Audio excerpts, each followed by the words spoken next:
জাঁকজমকপূর্ণ আয়োজনে শেষ হলো বাংলাদেশ ক্রিকেট কনফারেন্সের প্রথম দিনের অনুষ্ঠান। রবিবার সন্ধ্যায় রাজধানীর একটি 5 তারকা হোটেলে প্রেস কনফারেন্সে বিসিবি প্রেসিডেন্ট আমিনুল ইসলাম জানান, জেলা ও বিভাগীয় ক্রীড়া সংগঠক, কাউন্সিলর ও ক্রীড়া অফিসারদের থেকে জেনেছেন নানা অপ্রাপ্তির কথা। দ্রুতই সব সমস্যার সমাধান করে তৃণমূলে ক্রিকেটকে ফেরাতে চান বুলবুল। চারটা টিমকে নিয়ে প্রত্যেকটা জোনে এ যেন এক মিলন মেলা, যেখানে সকাল থেকে উপস্থিত বোর্ড কর্তারা। বিসিবির প্রেসিডেন্ট বুলবুলের সামনে তৃণমূলের সংগঠকরা তুলে ধরেন তাদের নানা সমস্যা।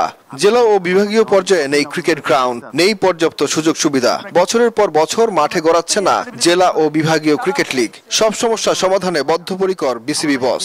আপনি যদি লিগই না খেলেন।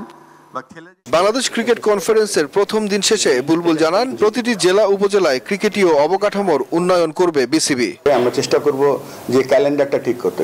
আমাদের দরকার একটা ভালো উইকেট, যেখানে উইকেটে বাউন্স ভালো থাকবে, ইভেন্ট থাকবে।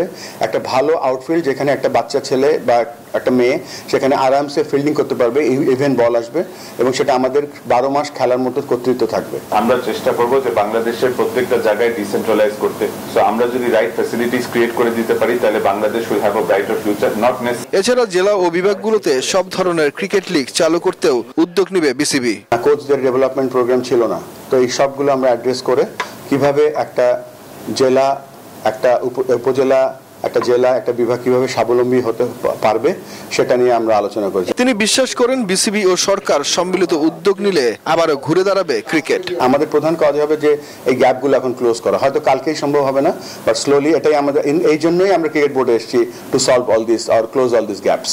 বাংলাদেশ ক্রিকেট কনফারেন্সের দ্বিতীয় দিনে নতুন কিছু সমস্যার সমাধানের পথ খুঁজবে বিসিবি। স্টেপ আজকে 1 হলো, তারপরে স্টেপ 2, স্টেপ 3 আমরা এগিয়ে যাব। সুখন সরকার, নিউজ 24, ঢাকা।